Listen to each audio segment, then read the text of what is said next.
अस्सलामुअलैकुम। Rising Pakistan Ramzan special में आपको कहेंगे खुश आमदीद। मेरे साथ हैं मोहम्मद शुएब, मेरे साथ है सबीन फारूक। इस ट्रांसमिशन में आपको कहते हैं वेलकम। सवाल आपसे आज ये हम करना चाहते हैं कि क्या आपके साथ भी ऐसा होता है कि किसी भी शख्स से एक मुलाकात में या किसी की एक बात सुनने के बाद या कोई भी एक मामला आपके सामने आने के बाद आपने उस शख्स के बारे में एक पूरी राय, भरपूर राय, बल्कि स्टबर्न किस्म की राय कायम कर ली? क्या वाकई ऐसा ये होता तो है? हम भी अक्सर कर जाते हैं ना। हम किसी जगह पे किसी से मिलते हैं, कोई उसकी एक आदत होती है, कोई उसने कोई बात की होती है, तो हम जो है ना फौरन उसको जज कर लेते हैं। Yes. फिर मैं और शुएब अक्सर आके डिस्कशन करते हो ना कि वो देखिए, हम वो शेयर कर रहे हैं, हम कोई फरिश्ता नहीं है यहाँ पे। जिन बातों के बारे में हम यहाँ पे बात कर रहे होते हैं उनसे हम भी डेली बेसिस पे कुछ ना कुछ सीख रहे होते हैं। तो अक्सर फिर मैं और शुएब बैठ के डिस्कशन कर रहे होते हैं, लेकिन फिर क्या होता है, हम में से कोई एक जो है उसकी पॉजिटिव साइड ढूंढता है। कहते नहीं नहीं हो सकता है ऐसा हो, नहीं नहीं इट्स ओके, चलें कोई बात नहीं। तो ये वाली बात होती है, फिर हम एक बैलेंस उस पर आते हैं कि हाँ हो सकता है कि ऐसा हो, फिर बेनिफिट ऑफ डाउट जो है वो दे देते हैं। एब्सोल्युटली। कभी कभी ये भी होता है ना कि कोई आपके बारे में राय रखता है, ये बहुत दुखी है। दुख होता है जिंदगी का, it's part of your life. कोई समझता है यार ये बहुत चिल है, हर वक्त चिल रहता है। अगर कोई मोस्टली चिल रहता है दैट डजंट मीन कि उसकी ज़िंदगी में कोई ऐसा मामला, ऐसा माहौल, ऐसा वाक़या, ऐसा पॉइंट नहीं आता। समटाइम्स आप किसी वीक मोमेंट से गुजर रहे होते हैं, समटाइम्स आप इमोशनली बहुत स्ट्रांग होते हैं, बहुत बड़ी कोई बात हो जाती है आप उसे इग्नोर कर देते हैं। और कभी कभी बहुत छोटी सी बात बिल्कुल ऐसे होती है जैसे आपका ग्लास फुल था और अब आपका पानी जो है वो बाहर गिर चुका है। आप रिएक्ट कर जाते हैं ऐसे माहौल में। So it's completely okay, it's completely normal. किसी भी एक इंसिडेंट को लेके किसी को इतना जज नहीं करना चाहिए। और इसमें अच्छी बात ये होती है कि जब कोई आपसे किसी के बारे में ऐसी कोई बात कर रहा हो, आप सिर्फ हाँ में हाँ ना मिलाएं। आपका जो अपना एक्सपीरियंस उस शख्स के बारे में है ज़रूर शेयर करें कि नहीं मुझे लगता है कि ऐसा नहीं है, या तुम उसकी अच्छी बात या अच्छी साइड या पॉजिटिव साइड पे क्यों गौर नहीं कर रहे। बिकॉज जैसा आपने कहा, फरिश्ते ज़ाहिर नहीं है, आप अच्छाई भी होती है, बुराई भी होती है। समटाइम्स आप चीज़ें बहुत अच्छी कर रहे होते हैं, समटाइम्स आप पे चीज़ें ख़राब भी हो जाती हैं। It's completely okay not to be okay. हर वक्त ओके नहीं हो सकता कोई भी। ऐसा ही है। और तो बस जज ना करे किसी को। और हर इंसान दुख सुख तो साथ साथ चलते हैं, ज़िंदगी तो अप्स एंड डाउन इसी का नाम है। और यही चीज़ है कि हमेशा जब आप पे दुख है या आप किसी को दुखी देखें तो ठीक है वक्त। अच्छा, किसी मेरी बड़ी प्यारी बात किसी से सुनी, उसने कहा कि जो बुरा वक्त है ना उसको बहुत, जो अच्छा वक्त है उसको भी बहुत अच्छे से गुजारो और जो बुरा वक्त है उसको भी बहुत अच्छे से गुजारो। तो अगले ने सवाल किया कि बुरा वक्त जो है अगर वो बुरा ही रहा और उसमें कुछ ठीक ना रहा, तो जवाब आया कि वक्त तो वक्त है, गुजर ही जाता है, वो अच्छा हो वो बुरा हो। तो वक्त है, वो एक टाइम है, वो उस दौरान ही आपने ग्रेसफुली उस सिचुएशन को डील करना है। और ग्रेस में सिर्फ दुख के सिचुएशन में नहीं कह रही, बाज़ों का जब आप खुश होते हैं ना आपको तब भी समझ नहीं आती आपने कैसे एक्ट करना है। किसी एक बड़ी पोजीशन पे आप में आपको पता ही नहीं है आपने कैसे एक्ट करना है, आप अपनों को भूल जाते हैं, आपके अंदर गुरूर आ जाता है और बहुत सारे और मामलात होते हैं। फिर जब वो टाइम गुजर जाता है, क्योंकि डाउनफॉल कभी ना कभी तो इंसान पे आता ही ऐसा है, ही नो है। Matter what. तो आप जब थोड़ा नीचे आते हो फिर आपको रियलाइज होता है कि काश मैं उस वक्त ये ना करता। तो ग्रेस अपनी मेंटेन रखते हुए आप हर वक्त को कैसे गुजारते हैं ये बहुत मैटर करता है। और इसी तरह से किसी का बुरा वक्त चल रहा हो तो उसको उस पर जजमेंटल नहीं होना। एब्सोल्युटली ऐसा ही है। बस कोशिश ये करें कि ज़िंदगी में काश का लफ्ज़ आपको ना कहना पड़े। जिस मोमेंट में आप इन्वेस्ट कर रहे होते हैं, time, energy, intellect and everything भरपूर करें। ना हो तो काश का लफ्ज़ फिर भी आप नहीं ज़ाहिर है इस्तेमाल करेंगे, क्योंकि आपको पता होगा डीप इन योर हार्ट कि you have done what ever you can. Anyways, जब हम बढ़ेंगे एक ब्रेक के जाने, तो ब्रेक से वापस आएंगे, इस ट्रांसमिशन को आगे बढ़ाएंगे। मेहमान साथ मौजूद होंगे, उनसे करेंगे उनकी एक्सपर्टीज से मुतालिक सवालात। रहिए हमारे साथ। ये है rising Pakistan Ramzan special.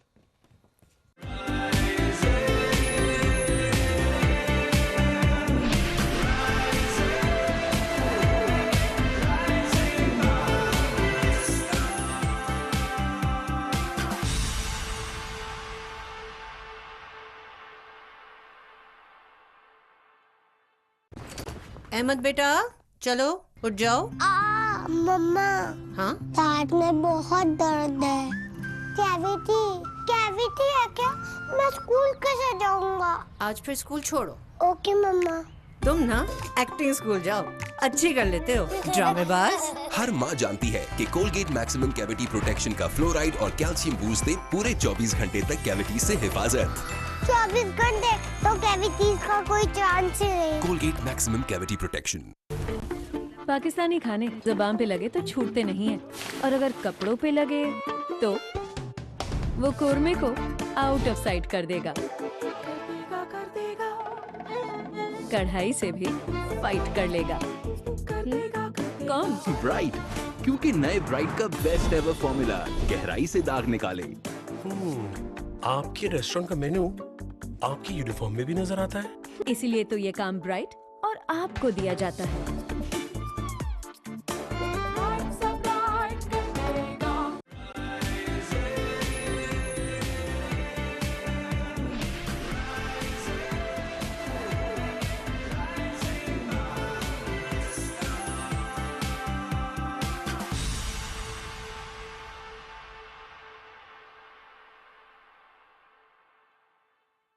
Welcome back. Rising Pakistan Ramzan special में एक बार फिर कहते हैं खुश आमदीद। आज हमारा मौजूद है टाइम मैनेजमेंट इन रमजान। बल्कि कहना ही चाहिए कि कैसे आपने इस टाइम को यूटिलाइज करना है, क्योंकि अक्सर हम ये देख रहे होते हैं कि आप टाइम को ज़ाया कर रहे होते हैं। सो कैसे जब आपकी रूटीन चेंज होती है, आप ज़रा आपके खाने पीने की रूटीन चेंज है, सोने जागने की रूटीन चेंज है, ऐसे में प्रोडक्टिव कैसे टाइम को बनाएं, स्पेशली उस वक्त में जबकि हम सब तकरीबन डिजिटल स्पेसेस में रह रहे होते हैं। सो कैसे उसको बजाय इसके रील्स स्क्रॉल करने में ज़ाया कर दें, कैसे उसको इफेक्टिव बनाएं। अच्छा शुएब, ऐसे में हमने देखा है कि ख़वातीन उनके लिए बहुत मुश्किल हो जाता है टाइम मैनेज करना ना। ओवरऑल अगर देखे तो किस तरह से वो भी अपनी मेंटल हेल्थ को बेहतर रख सकती हैं, ये भी बड़ा ज़रूरी है। सही बात है। इस पे बात करते हैं life coach motivation speaker Iram Rizvi हमें ज्वाइन कर चुके हैं, उनसे बात करेंगे। अस्सलाम वालेकुम जी, क्या हाल है? वालेकुम अस्सलाम, थैंक यू फॉर कैसा इनवाइटिंग। गुजर रहा है रमजान इरम? अल्हम्दुलिल्लाह ठीक जा रहा आपने इसको मैनेज किया हुआ टाइम को? असल में बड़ा आसान होता है कि अगर आपके जो फिक्स काम है ना, जैसे नमाज, तरावी, सुबह उठना, सहरी, अफ्तारी, इनके आसपास ये तो फिक्स हो जाते हैं आपके, कुछ चीज़ जो कि आपके हाथ में ही नहीं है, ये मिस हुआ तो मिस हो गया। तो फिर इनके आसपास जो है आप कुछ ऐसी आदतें बिल्ड कर लें जो कि फिर आपको हेल्प करती हैं कि आपकी कुछ नई आदतें बन जाएं। ओके, सो आप किस तरीके से ओवरऑल इस, क्योंकि एक तरह से प्रेशर भी होता है ना आपके घर में, अगर 4 लोग हैं, वो सहरी तक जाग रहे हैं, कोई मूवी देख रहे हैं, फोन यूज कर रहे हैं, देन ऑब्वियसली आपकी रूटीन, एक दफ़ा आपकी नींद की रूटीन डिस्टर्ब है तो आपका पूरा दिन डिस्टर्ब है, पूरा महीना हम रमज़ान के देखते हैं कि लोग इससे सफ़र कर रहे होते हैं। बिल्कुल। इस प्रेशर को किस तरीके से कम किया जाए या अपनी ज़िंदगी से एलिमिनेट कर दिया जाए? देखिए, आपको ना एक तो अपना रेस्टिंग टाइम जो है, चाहे आप 2 स्प्लिट में करें, एक सुबह के टाइम पे कर रहे हो, एक दोपहर में आप कर रहे हो, तो आप कम से कम स्प्लिट करके रखें अपना टाइम कि मुझे नींद किधर पूरी करनी है अपनी। और ये ध्यान करें कि ये जो हम कई दफ़ा कर चुके हैं, ये जो बीमारी है, ये सिर्फ रमज़ान ही नहीं है, ये तो वैसी डूम स्क्रॉलिंग हम आम दिनों में भी इसी तरह ख़राब करते हैं। यहाँ प्रैक्टिस ठीक करेंगे तो आगे लेकर चलेंगे। और जहाँ आपको असल में अपना परफॉर्मेंस देना है, जो कि यूनिवर्सिटी है या काम है, जॉब है, वहाँ पे आप सो रहे होते हैं, वहाँ पे आप लथार्जिक, फॉगी ब्रेन हुआ होता है, फटीक हुआ होता है, क्योंकि रात की नींद आपकी पूरी नहीं हुई। और हाँ, थोड़ा सा एग्जैजुरेशन सा तो है कि जैसे कि बस 3 घंटा कर लिया मैंने तो बहुत है, 4 घंटा सो ली तो बहुत है, but then it actually affects you कि थोड़ा सा 10 मिनट कोई आपके सामने कोई चीज़ एक्सप्लेन कर रहा होता है तो आपको अचानक से ना वो बंदा धुंधला दिखना शुरू हो जाता है। वो साइंस होती हैं दैट यू आर फटीग, आप इस वक्त फ्रेश नहीं है। रमज़ान में ये और बढ़ जाता है, फिर आपको चिड़चिड़ापन आ जाता है, फिर कोई आके आपको काम कहे तो मेरा काम क्यों बढ़ा दिया, फिर आपके टाइमिंग्स भी कम होते हैं। सो इसलिए प्लीज़ इस टाइम को, अगर आपको याद हो, हमारा एक सेशन हुआ था ऑन हैबिट बिल्डिंग, और हमने बात की थी कि कोई भी हैबिट बनाने के लिए 21 से 60 दिन के बीच का होता है सफ़र। 21 डेज तक अगर आप कर लें तो आपका फर्स्ट लेवल अच्छा बन जाता है, और 60 डेज में तो आपकी ज़िंदगी का हिस्सा बन जाता है। ठीक है, तो 60 दिन। हाँ, वो आपने असल में वो थोड़ा सा जाता है वहां तक, लेकिन 21 बहुत है। 21 भी जो है ना, और अगर आप तो और आपने नोट किया 21 से अगर आप ध्यान करें तो वाकई वो जो हमारी बड़ी रातों के बाद जब हम रूटीन में आ जाते हैं, और ईद का दिन हमें मुश्किल गुजरता है कि खाएं कैसे, मतलब बॉडी भी एक्सेप्ट नहीं कर रही होती, वो बायोलॉजिकल क्लॉक पूरी उसके हिसाब से ट्रेन एंड सेट हो जाती है। तो वो देखिए बड़ी रात वाला 21 के हम करते हैं, मान लो हमारा तब तक सेट हो जाता है।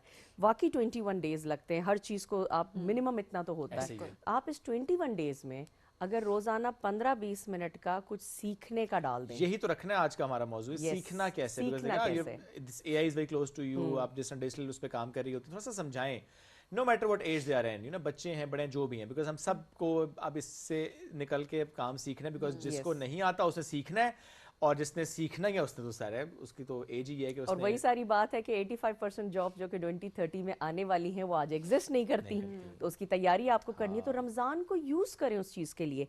एक तो हमारी बड़ी अच्छी हैबिट बन जाती है अल्हम्दुलिल्लाह, अल्लाह करे वो वाले मुसलमानों के, हम फजर पे उठते हैं, बहुत से लोग फजर से पहले भी उठ जाते हैं, ठीक है, क्या नमाज शब के लिए, फिर फजर करते हैं, फिर उसके बाद ऑफ कोर्स हम सहरी कर रहे हैं, नमाज शब है, फजर है, और उसके बाद हम कुरान पढ़ते हैं, और फिर ऑफिस के टाइम का वेट करते हैं। Biggest mistake is to go back to sleep. 90 minutes minimum आपकी बॉडी को चाहिए होते हैं कि आपकी वो गहरी नींद होके फ्रेश होके उठ सके आप। Yes.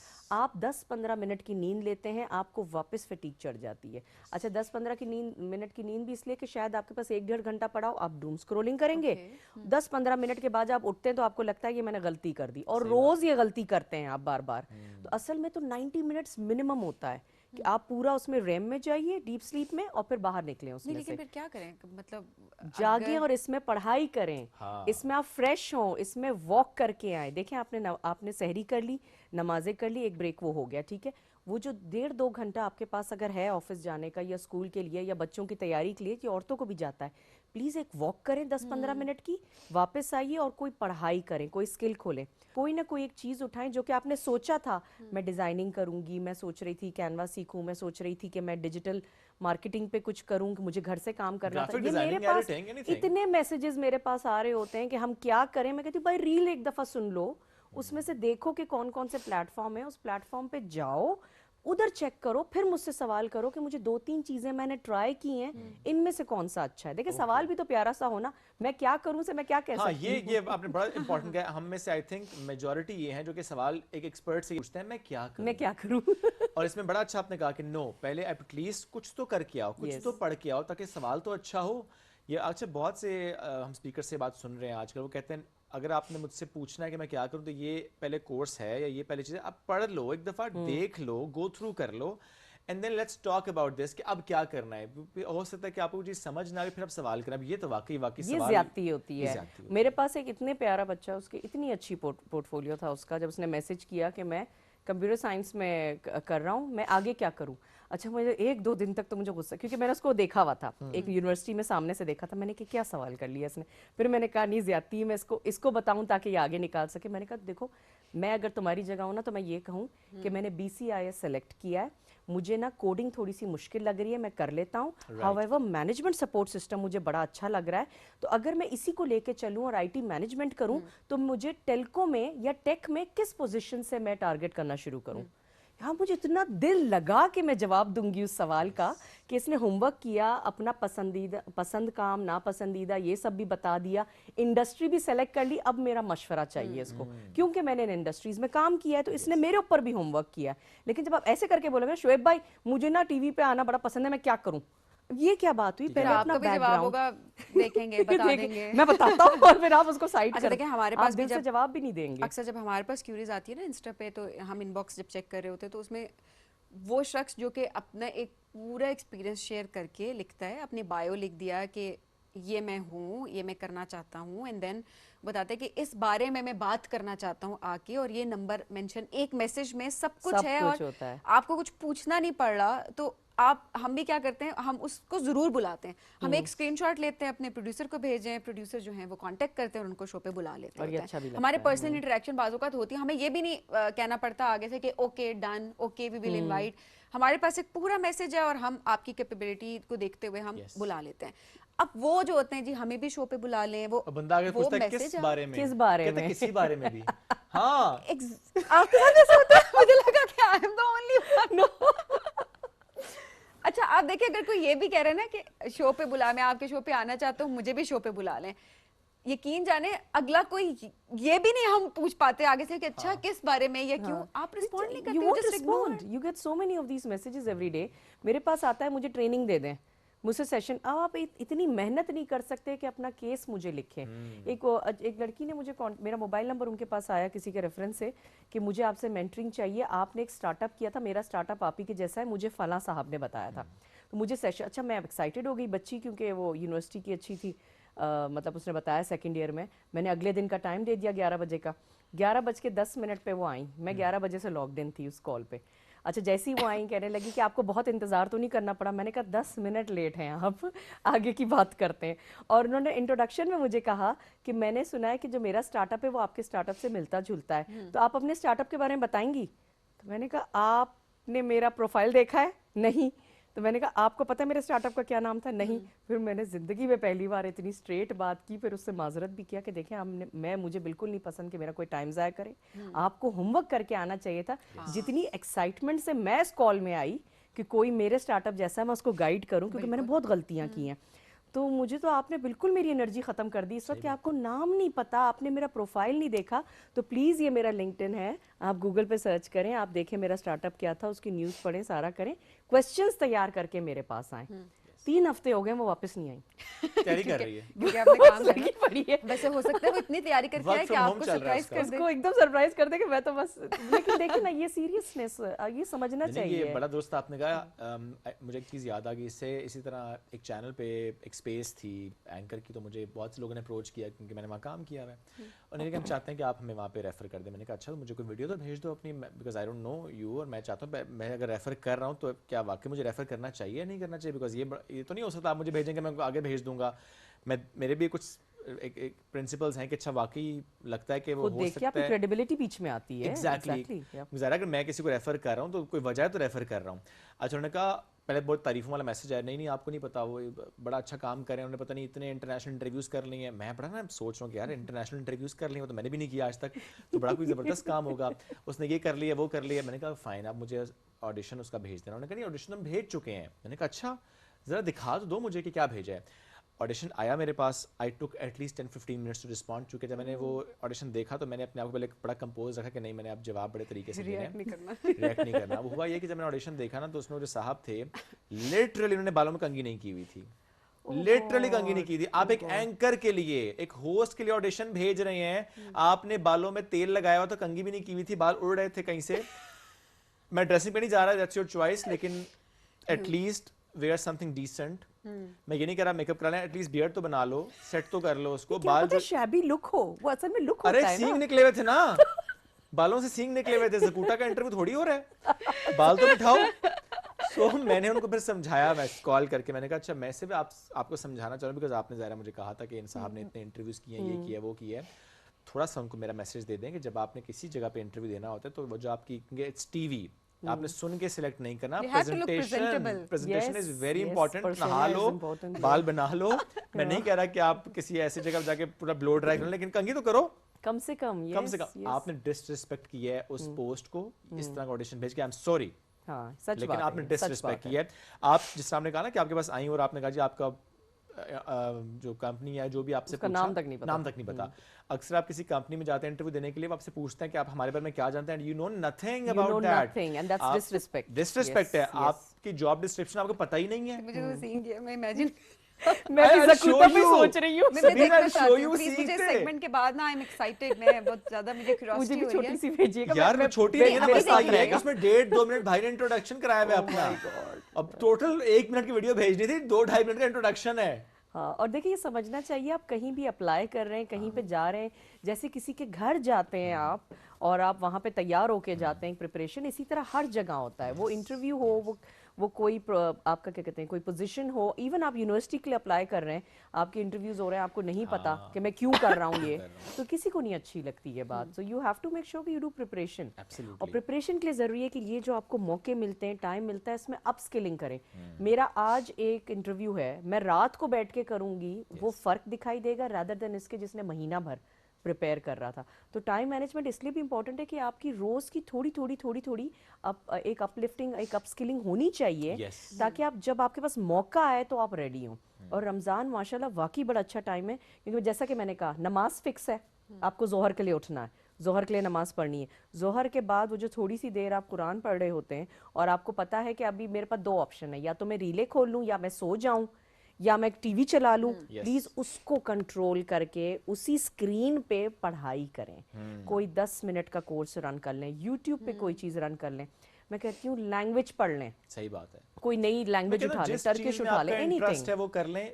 इसमें अगेन वो 2 पर्सपेक्टिव है, एक कि अच्छा आपका इंटरेस्ट क्या है, अगर वो यही इंटरेस्ट है ना आपका, सो इंटरेस्ट चेंज कर लें। और दूसरी बात है कि मार्केट रिक्वायरमेंट को समझते हुए बाद का नीड को आपको पहले रखना पड़ता है, इंटरेस्ट को आपको साइड पे करना पड़ता है। एब्सोल्युटली, आप पे बहुत लोग डिपेंडेंट है। अगर आप आज काम नहीं करेंगे तो जो आपने कहा ना जॉब्स ऑब्सोलीट हो जाएंगी, ज़ाहिर है फिर आप उसके बाद एरम के पास आएंगे, एरम मैं क्या करूं, एरम क्या निकलो यहाँ से। मैं आपको एक एग्जांपल दूं, मैं अभी आपके इसके वेट कर रही थी मेकअप के बाद, बेटी से 2-3 दिन से चल रहा है कि कुछ उनके प्रोफेशन को लेके ना, ये एक तो स्विंग करते रहते हैं बच्चे, जो कि अच्छी बात है, बड़ी अच्छी बात है, रादर देन इसके कि मुझे क्या पता मैं क्या करूं। तो उससे बेहतर है कि 2-3 वो चाहे अजीब अजीब सी चीजें ले आए, लेकिन कुछ तो सोच रहे हैं।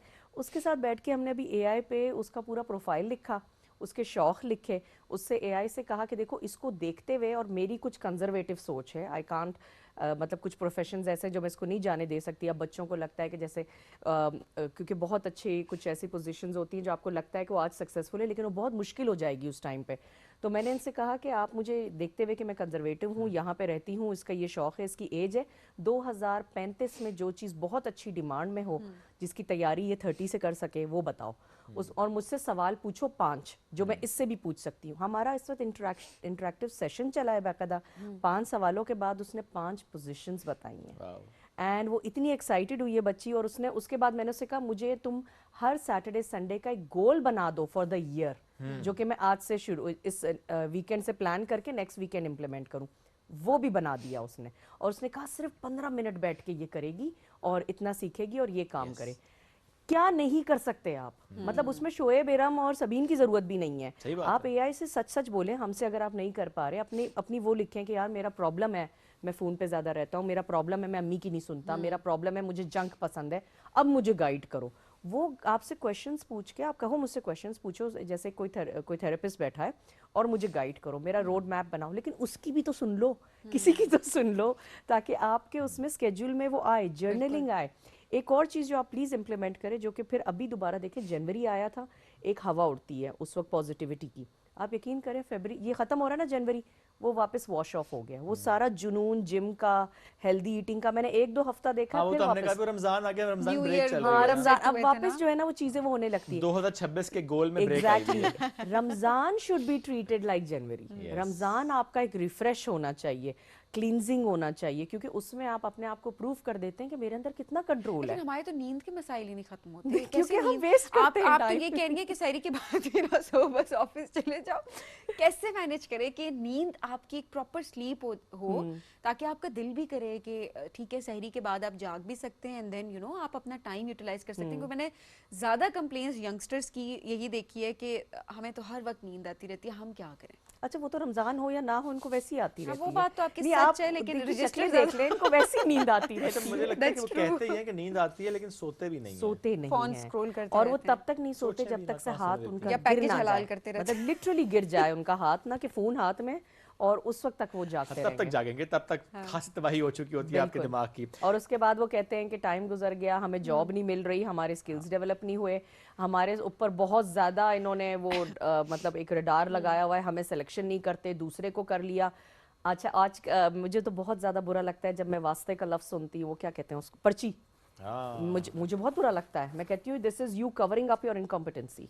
ये कहने की बात है कि पर्ची और चीज़ें, क्योंकि मैं खुद उस जगह से आ रही हूँ जहाँ पे हो ही नहीं सकता था कि मेरी एज की उस वक्त लड़की और सारा कुछ, लेकिन मैंने क्योंकि अप स्किलिंग की हुई थी, बाय द टाइम मैंने ग्रेजुएट किया मेरे पास 3 साल का एक्सपीरियंस था, 1 साल का डिस्ट्रीब्यूशन में था, मैं 22 साल की उम्र में माइक्रोसॉफ्ट में थी, कोई नहीं था उस उम्र का। तो आप ये मुझे पर्चियों की बातें, और मुझे तो बहुत चिढ़ होती है जब मैं कहूँ लेकिन ना, आपको सुनना पड़ता हो है ही ना, नहीं सकता, whenever मेरिट you are होता in a है। position, whenever you are having a nice trajectory, तो आपको सुनना पड़ रहा होता है। हाँ, उसका तो फलाना रिश्तेदार वहाँ पे था, उसने तो उससे कहा होगा खवातीन को ज्यादा फेस करना पड़ता है, ज़ाहिर है, ये खवातीन को बहुत ही ज़्यादा ज़्यादा face फेस करना करना पड़ता पड़ता है ये। नहीं, सिर्फ मर्दों को भी करना पड़ता है, शोएब, लेकिन खवातीन को लेकिन- ज़्यादा करना पड़ता है। हाँ, मर्दों को भी आई एम श्योर, बिकॉज जो भी आपकी फैमिली में आपको लगता है आपसे ऊपर जा रहा है, या ओवरऑल भी आप आप अपने कहते सर्कल हैं में कि देखें तो उसकी आप वो कहते है, हैं ये बिल्कुल। तो इस वजह से पहुंच गया होगा, पैसा कमाया, वो जो पता नहीं किस जरिए से पैसा कमाया, आपकी छोटी छोटी बातें एक परसेप्शन बिल्ड कर रही होती हैं। सो ये दोनों को और आपको लगता है कि करना जब आप पड़ता ये है। बिलीव करके इंटरव्यू में जा रहे होते हैं ना, ये इंटरव्यू के बाद फॉलो अप करते हैं, आपके अंदर से वाइब आ जाती है कि ये ना ये रोने वाला बंदा है, ये ना ये बात बात पे वाइनिंग करता रहेगा, ये पता चल जाता है। और आप बाहर आके जब ये बॉडी लैंग्वेज रखते हैं ना कि आपको पता है इंटरव्यू ठीक नहीं हुआ, वो बात निकल भी जाती है। वो आपको क्या लगता है, जब आपके रिश्तेदार आपस में बैठे हैं, आप एक दफ़ा ये बात करोगे, कहीं कोई पोजीशन आएगी, वो रिश्तेदार आपका घबराएगा आपको रेफर करने ऐसे ही में है। कि ये जब सेलेक्ट नहीं होगा तो ये मेरे सर पे बैठेगा बिल्कुल आके। ऐसे ही तो ये आपने एक जो परसेप्शन की बात है, वो वाकई आप ये बनाते हो अपनी पर्सनालिटी। पॉजिटिव रहो, अपना बेस्ट दो जाके, और टाइम अच्छी जगह इन्वेस्ट करें, सबसे जरूरी बात। जो आपने इससे पहले कॉर्सेरा और बाकी सारे प्लेटफॉर्म्स का नाम लिया ना, select one platform, give them an hour और 2, प्लीज अपने दिन में टाइम दें। आपने बड़ा दुरुस्त कहा कि जो एक न्यू ईयर वाली बात है वो रमज़ान में अपने अंदर रखें कि उस एनर्जी के साथ अपने उस टाइम को यूटिलाइज करें ताकि फिर आपको ना कहना पड़े कि फलाना पर्ची से आया था, फिर आपको ना कहना पड़े कि मैं सिलेक्ट नहीं होऊंगा, फिर आप तैयारी से जो जाएंगे, लोग खुद upskill होके सिक्योर जाएंगे। होते हैं ना खुद secure, yes. वो किसी के बारे में नेगेटिव बात और नहीं 15 करते। मिनट करें, मैं तो कहती हूँ सिर्फ 15 मिनट। आप सोचे ये 15 घंटा कैसे ना इनको, ये घंटा तो घंटा कहेंगे पहले 15 डर मिनट जाएंगे ना करेंगे, शुएब। नहीं घंटा को 15 मिनट करेंगे, घंटे में 15 मिनट का तो कम सही करेंगे। कह रहे हैं, सही हाँ, कह तो रहे हैं। घंटा करें, घंटा घंटा करें। Thank you very much. साथ बहुत मौजूद शुक्रिया। थे, साथ हम मौजूद गुफ्तगू कर रहे थे। नाज़रीन ब्रेक की तरफ पढ़ना है हमने, ब्रेक से वापस आते रहिए साथ। ये है rising Pakistan Ramzan special.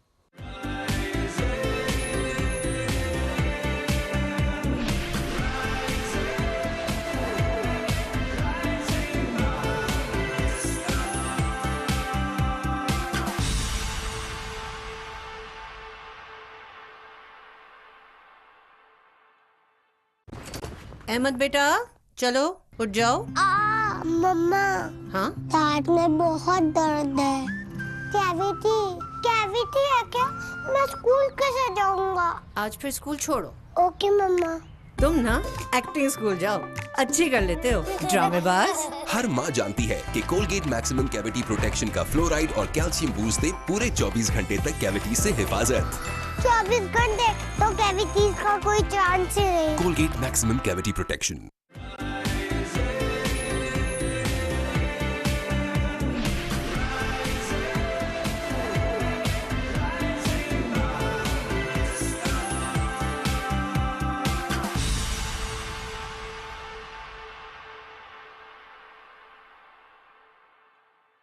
Welcome back to rising Pakistan Ramzan special में आपको कहेंगे खुश आमदीद। अब ज़रा बात करते हैं उन डॉक्टर्स की जो कि बगैर डिग्री के डॉक्टर्स हैं। आई मीन जो एक्सपर्ट्स बने हुए होते हैं सारे और ख़ुद से जो है वो कह रहे होते हैं कि ये चीज़ ठीक है, वो चीज़ गलत है। हमें क्योंकि नॉलेज नहीं होता उस तरह का, और कुछ चीज़ें रूटीन में हम ठीक समझ के उनका इस्तेमाल कर रहे होते हैं, बट उसका बहुत बुरा असर हमारी सेहत पर होता है। या कुछ चीज़ें ऐसी हैं जिनके बारे में बहुत ज़्यादा मिथ्स हैं कि अच्छा ये तो आपकी सेहत के लिए अच्छी नहीं है, बट ओवरऑल अगर देखा जाए तो उनके बड़े फ़वाइद होते हैं आपकी हेल्थ के लिए। तो आज ऐसे ही कुछ मिथ्स एंड फैक्ट्स रखेंगे हमारी एक्सपर्ट के सामने, और वो हमें बताएंगी कि ये बात किस हद तक दुरुस्त है और किस हद तक ये गलत है। एब्सोल्युटली। हमें ज्वाइन कर चुके हैं ज़ैनब गौंदल, उनको वेलकम करेंगे। अस्सलाम वालेकुम जी। वालेकुम अस्सलाम। कैसी हैं आप ज़ैनब? Super excited. ग्रेट। और बहुत से सवाल ज़रे वो हैं ज़ैनब जो कि आपसे लोग करते भी हैं।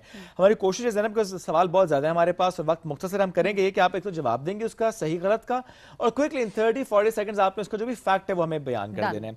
सो लेट्स स्टार्ट विद दिस जी। जो लोग ये सवाल करते हैं रोटी खाने से आप मोटे हो जाएंगे, विच इज एब्सोल्युटली रॉन्ग। कभी नहीं हो सकता। देखिए, एक चीज को आप बचपन से खा रहे हो, आपका वो लाइफस्टाइल का हिस्सा है। आप अगर उसको 1-2 माह के लिए छोड़ दो, वजन कम होगा, फिर दोबारा खाना शुरू कर दोगे, वजन बढ़ जाएगा। बिल्कुल तो वो डाइट फॉलो करो जो सारी लाइफ फॉलो कर। एब्सोल्युटली। वो लोग जो ये सवाल करते हैं कि हम रात को चावल नहीं खाते क्योंकि अगर रात को चावल खाएंगे तो हमारी तबीयत खराब हो सकती है, सही है या गलत है? गलत है। आपको ये कैसे आप अपने पेट को बता रहे हो कि जी ये रात है दिन है, बस खाओ, अच्छा खाओ प्लीज। ओके अच्छा, चावल खाने से खाते हुए भी आप अपना वजन कम कर सकते हैं, वेट लॉस की तरफ जा सकते बिल्कुल कर सकते हैं। आप अगर प्लेट भर भर के ना खाएं, स्पून्स खाएं, तो वेट कम हो सकता है। तो ये जो लोग कहते हैं कि बिल्कुल डाइट से आपके चावल को निकाल देते हैं, इसका मतलब वो गलत बात करते हैं। आपकी तो डाइट चावल और आपकी हेल्थ खराब कर रहे हैं वो, हेल्थ छोड़ दें खराब करें। उनको। अच्छा जी, घी जो है वो अगर स्मॉल अमाउंट में उसका इस्तेमाल किया जाए तो वो हेल्दी है। देसी घी या नॉर्मल घी? देसी घी। देसी घी अगर आप इस्तेमाल करें तो वो बिल्कुल आपकी सेहत के लिए बहुत अच्छा है, आपकी गट को अच्छा करता है, आपकी प्रॉपर नरिश रखता है बॉडी को। इसमें बहुत सारे न्यूट्रिएंट्स हैं जो आपकी हेल्थ के लिए बहुत और important नॉर्मल है। घी नॉर्मल घी हाँ खा सकते हैं, खा सकते हैं। खा सकते आई थिंक वो तो हम अक्सर बात करते हैं ना कि ऑयल्स हाँ, थोड़ी क्वांटिटी में, yes. बिकॉज वो क्वांटिटी मैटर करे। Deep frying is always not recommended. अच्छा जी, दही खाने से ठंड लग सकती है। एनु लग गई है खाए बगैर नाम सुन के ही। फ्रिज वाला खाएंगे तो गला खराब हो जाएगा। नहीं खाना था ना। देखिए, फ्रिज वाला खाना इज समथिंग एल्स, और उसकी तासीर ठंडी है या गर्म, साइंस ठंडा गर्म नहीं मानती, ऐसा कुछ नहीं है। प्लीज दही खाएं, it's so good, pre and probiotics. कोई कफ कोल्ड वाला चक्कर नहीं होता जी। यस। अच्छा जी, ये बड़ा इंटरेस्टिंग है क्योंकि हम अक्सर देखते हैं कि जिम में स्पेशली या जिन्होंने वेट गेन करना होता है उनसे उनको ये कहा जा रहा होता है जी केले खाएं वजन बढ़ाएं। ऐसा कुछ नहीं है। अगर आप 1 से 2 केले पूरे दिन में खा रहे हैं तो आपका वेट नहीं बढ़ता, लेकिन हाँ अगर आप दर्जनों खा रहे हैं तो बिल्कुल वजन बढ़ेगा। वो तो कुछ भी खाओ बढ़ेगा। ओके। अच्छा जी, प्रोटीन खाने से फैट लॉस होता है?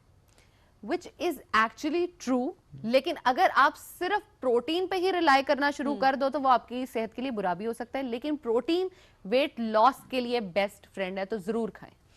ओके जी, डिहाइड्रेशन जब आपको होती है तो आपको भूख लग रही होती है, जो कैफियत होती है वो पानी पीने से ज्यादा आपको होता है कि शायद आपको खाने की तलब है। Which is true. अगर आपको भूख का सिग्नल आ रहा है तो सबसे पहले एक ग्लास पानी पी के देखें। अगर फिर भी भूख लग रही हो 5 से 7 मिनट के बाद, नीयत ठीक होनी चाहिए। 5-7 मिनट बाद अगर फिर भी भूख लग रही हो तो कुछ मंचन कर सकते हैं। बिल्कुल ठीक है। स्ट्रीट फूड अगर आप खाएंगे तो बीमार हो जाएंगे? ऐसा कुछ भी नहीं है।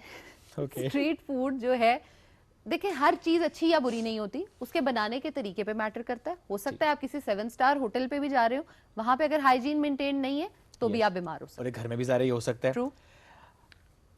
शहद इस्तेमाल करें चीनी से बेहतर है? देखिए कैलोरीज दोनों की बिल्कुल सिमिलर है। अब शहद के अंदर भी चीनी डाली जाती है और उसी को ही बना के आपको दे दिया जाता है, तो बिल्कुल यू कैन रिलेट। वो चीनी ओके है। जी, स्ट्रेस लेने से वेट गेन होता है। दैट इज 100% ट्रू, क्योंकि आपके कॉर्टिसोल के लेवल्स हाई होते हैं। जैसे कॉर्टिसोल हाई होता है आपका वेट गेन होना स्टार्ट हो जाता है। ओहो, इसका मतलब बहुत सारे लोग जिनका वेट गेन कहते हैं हमें पता नहीं है, हम खाते नहीं फिर भी वेट गेन वो क्यों होता है? स्ट्रेस ईटर्स होते हैं ना, ओके, उन्हें पता उन्हें नहीं मीठा चलता, वो चाहिए खाते होता है जा ना? रहे होते हैं। और Yes. मीठे की क्रेविंग होती हाँ, रहती है वो खाते throughout। जा रहे होते हैं। ओके जी, क्रैश डाइट्स जो होती है वो मेटाबॉलिज्म को स्लो करती हैं।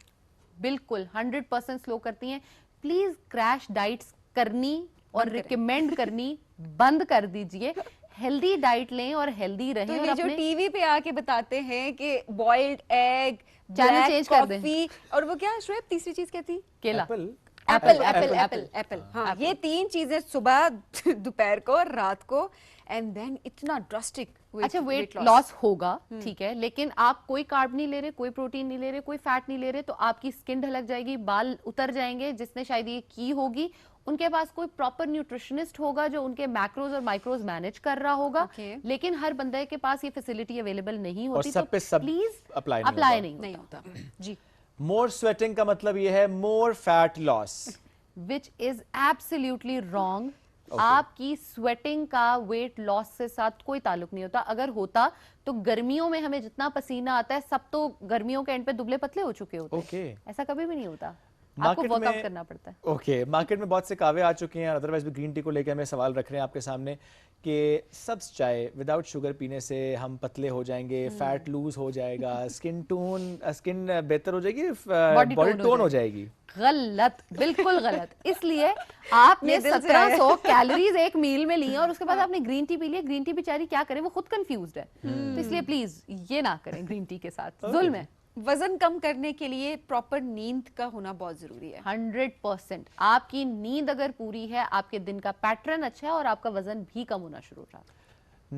और कोई सवाल? ओके जी, गट हेल्थ आपकी इम्यूनिटी को डिफाइन करती है, उसका इफेक्ट होता है आपकी इम्यूनिटी के ऊपर। 100% ट्रू। जो आप खाओगे वही आपकी हेल्थ होगी और वही आप नजर आओगे। तो वो अक्सर हम कहते हैं ना, इसको तो लक्कड़ हजम पत्थर हजम है। हाँ बिल्कुल। कहते हैं ना, अच्छा जी, next. उनकी हेल्थ अच्छी होती है। ब्रेकफास्ट छोड़ने से आपका वजन गिर जाता है? ब्रेकफास्ट छोड़ने से सिर्फ आपका दिन खराब होता है और कुछ नहीं होता। तो बेहतर है कि आप हेल्दी न्यूट्रिएंट्स, प्रोटीन, अपना कार्ब और फैट लेके घर से निकले, ताकि पूरा दिन आप लोगों से लड़े नहीं और अपने काम करें एफिशिएंटली। ऑलराइट। दुरुस्त हर वक्त बर वक्त।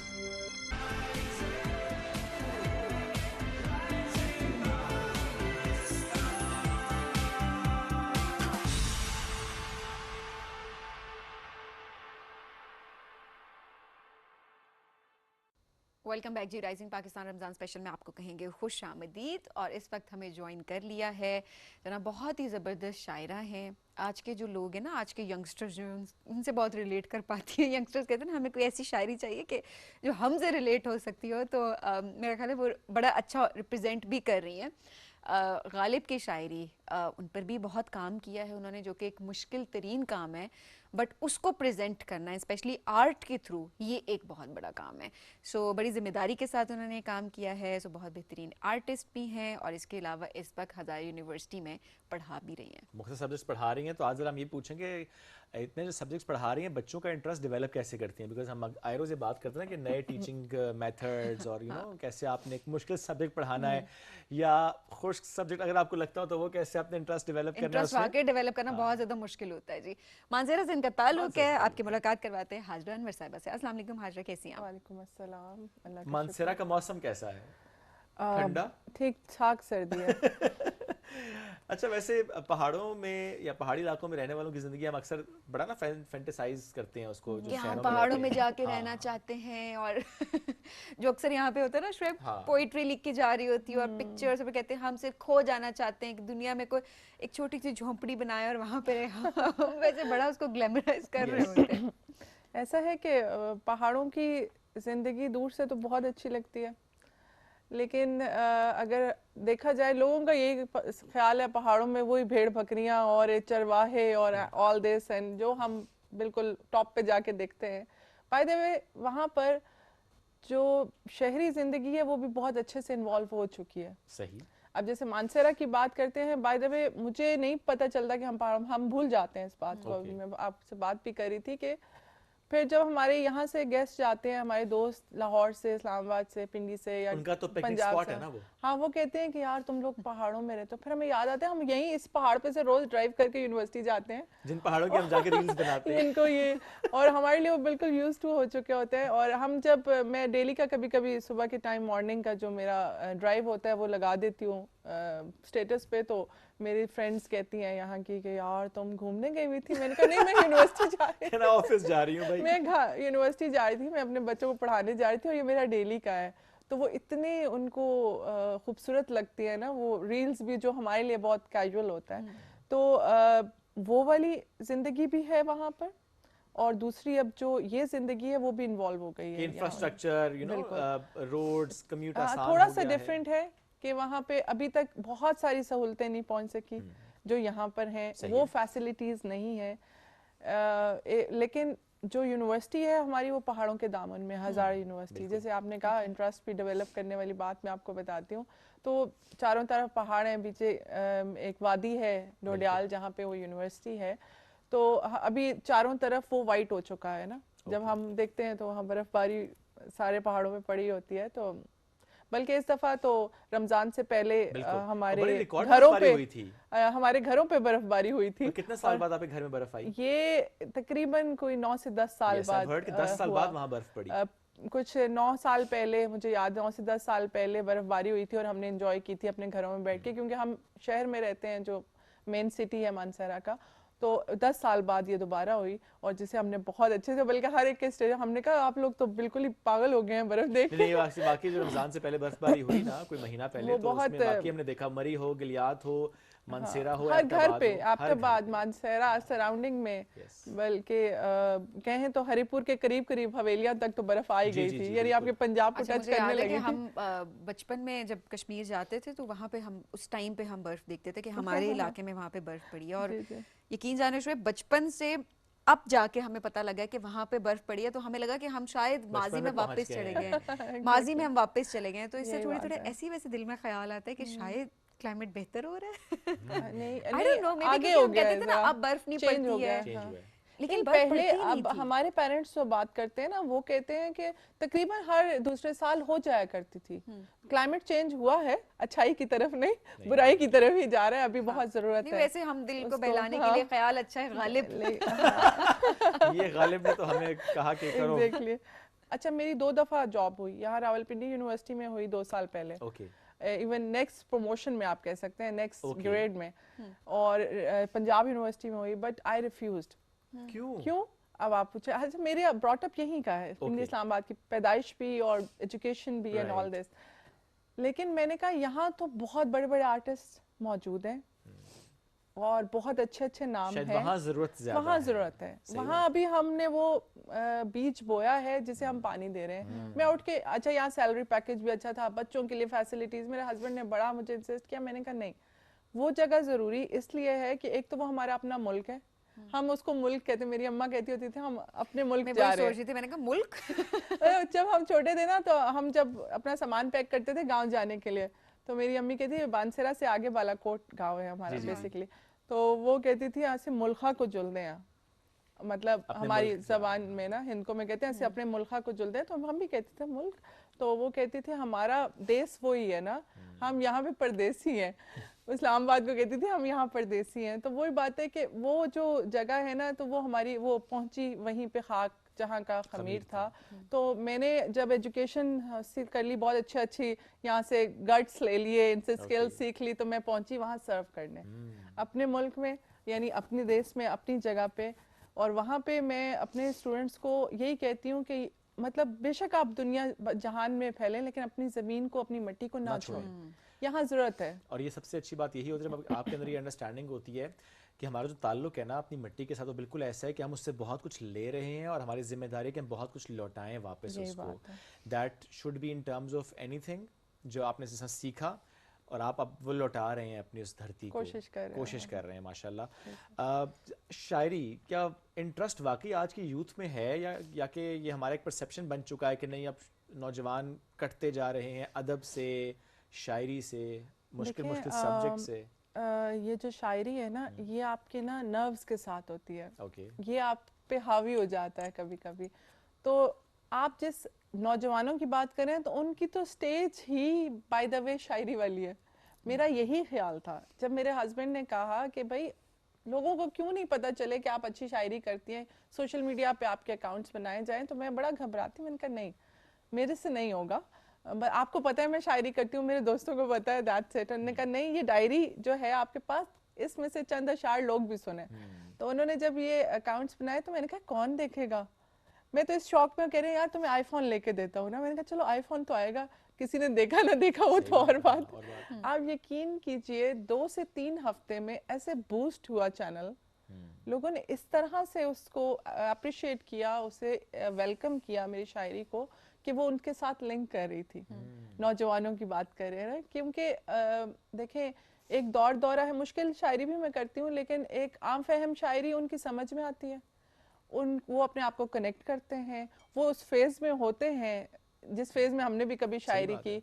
और उसको, लेकिन ये था कि हर बंदे, एक ले मैन भी है ना, अब पेंटिंग हर कोई नहीं समझता, लेकिन शेर का ये होता है कि कोई ना कोई शायर आपका फेवरेट होगा, कोई सबीन का फेवरेट होगा, कहीं ना कहीं वो शायरी से अपने आप को कनेक्ट करते हैं। और शायरी सिर्फ कि मोहब्बत और वो अलाप नहीं होते, और भी हर सिचुएशन पे आप लिखते हैं।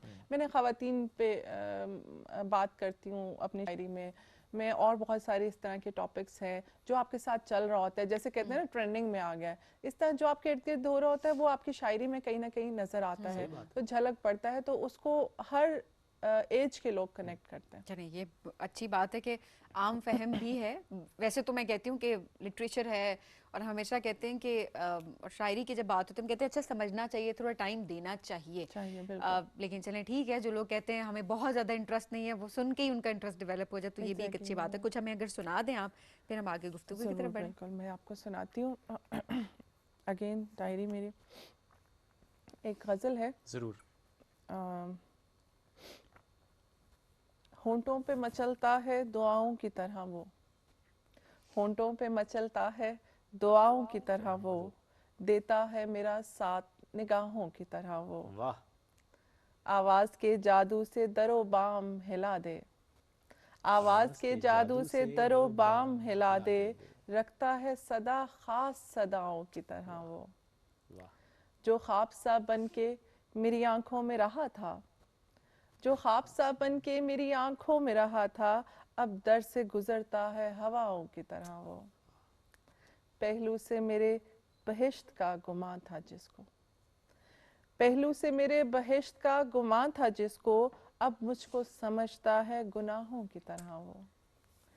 जो खूब तड़पता था मेरे दर्द में आकर, जो खूब तड़पता था मेरे दर्द में आकर, घंघोर साब क्यों है घटाओं की तरह वो। होंठों पे मचलता है दुआओं की तरह वो।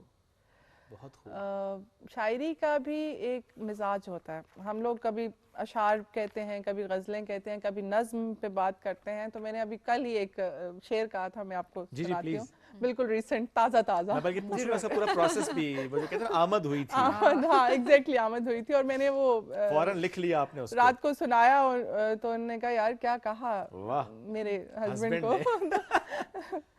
क्या पता आमद ही उनके लिए हुई हो। नहीं नहीं नहीं, ये वो वाला नहीं, नहीं। okay. सुनने के बाद डिसाइड करते हैं। भलाई इसी में थी कि राब्ता न रखूं, भलाई इसी में थी कि राब्ता न रखूं, तकाजा था अना का भी कि वास्ता न रखूं। वाह।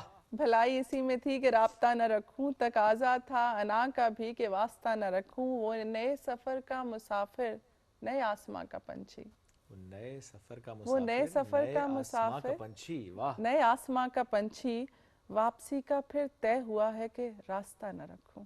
वाह। बहुत शुक्रिया। ये आमद कैसे हुई, अब जरा बताएं। दरअसल ऐसे होता है ना कि इसका भी कोई टाइम होता है। ओके। मतलब ये नहीं है कि आप बैठे हैं अब मैं शायरी करूंगी, ऐसा हो नहीं सकता। तो ऐसा कुछ भी नहीं है जिंदगी में, ऐसा कुछ नहीं है। जितने उल्टे सीधे शेर इसमें लिखे हुए हैं ना, आप लोग आपसे पढ़े भी नहीं जाएंगे अगर मेरी डायरी आपको दे दूं। जिस कंडीशंस में मैंने लिखे हैं। तो अक्सर ये होता है मैं ड्राइव कर रही होती हूँ और मुझे कुछ आ रहा है या मैं कुछ सुन रही हूँ, मैं कुछ सॉन्ग सुन रही हूँ, उससे मेरे इंस्पायर हो रहे होते हैं, ख्याल आ रहा होता है, ख्याल इन्फ्लुएंस होके बंदा। तो अब आप ड्राइव करते हो तो लिख नहीं सकते, और वो भी पहाड़ों पे वहाँ तो इधर उधर का गुंजाइश नहीं है। तो फिर मैं क्या करती हूँ कि मैं वॉइस कर लेती हूँ, खुद को खुद ही वॉइस कर लेती हूँ। तो वो मेरे पास सेव हो। अब टेक्नोलॉजी हम भी इस्तेमाल करें, बेशक हम बुजुर्ग हो गए लेकिन थोड़ी बहुत जवान है आप तो। लेकिन ये है कि इस तरह से आप तो टेक की दौर की है ना। यही बात है। और अभी इस तरह से हम इसको सेव कर लेते हैं। गालिब के बारे में भी एक बात मशहूर थी कि वो कभी कभी ना जब कहते थे कि कहीं उन पे आमद होती थी तो वो अपने गिरा बांध लेते थे। यस। और उस गिरा को वो शेर कह के वो गिरा बांध लेते थे। हम तो उनका तो और ही मयार था, वो तो लेजेंड थे। और वो घर आके वो गिरा खोलते थे तो वो शेर उनको याद आ जाता था कि मैंने क्या कहा था, क्योंकि वो उस टाइम तो कलम और वो भी इतना नहीं था। उनके गिरा का वो अंदाज उन्हें बताता था कि मैंने क्या शेर कहा है। घर आके वो गिरा खोलते थे तो उन्हें अंदाजा होता था मैंने क्या शेर कहा था। कुछ अल्फाज इधर उधर हो लेकिन वो शेर वो लिख लिया करते थे आगे। तो हम अब वॉइस कर लेते हैं या कुछ टाइप कर लेते हैं जल्दी जल्दी। तो इस तरह से होता है। इसका कोई ख़ास टाइम नहीं होता। कभी कभी रात में, कभी आप पे कैफियत कोई ऐसी आती है, आप किसी के हिजर में लिखते हैं, आप किसी के विसाल में लिखते हैं, आप किसी के मिलन में लिखते हैं, आप किसी के दुख में लिखते हैं, आप किसी के चले जाने पे लिखते हैं, खुशी में लिखते हैं, गम में लिखते हैं। लेकिन ये जो एक परसेप्शन है, कहते हैं जो शायर होते हैं वो बहुत दुखी होते हैं हमेशा। मतलब जब भी कोई शायरी पढ़ने लगता है ना तो अगली बात होती है तुम्हारी जिंदगी में तो बड़े दुख हैं। अब जाहिर है आप नहीं रिलेट कर पाते बहुत सारी शायरी, अगर आप कह भी नहीं रहे होते कि अल्लाह के हम पे ही ना लोग कह दे कि ये अच्छा आप पे फिट आ रहा, अच्छा आप इस कैफियत से गुजरे कहीं। ये होता है ख्वातीन में स्पेशली, क्योंकि ख्वातीन अगर लिखती भी है मोस्टली छुपा रही होती हैं। आप अपने घरों में बच्चियों को देख लें, अपनी डायरियाँ छुपा के रखती हैं कि कोई देख ना ले। हमें जज ना करें लोग, इस हवाले से ये है। लेकिन ये लिटरेचर है, वो कैफियत भी होती है, बात आपकी ठीक है, लेकिन ये है कि एज ए लिटरेचर भी इसको देखना चाहिए।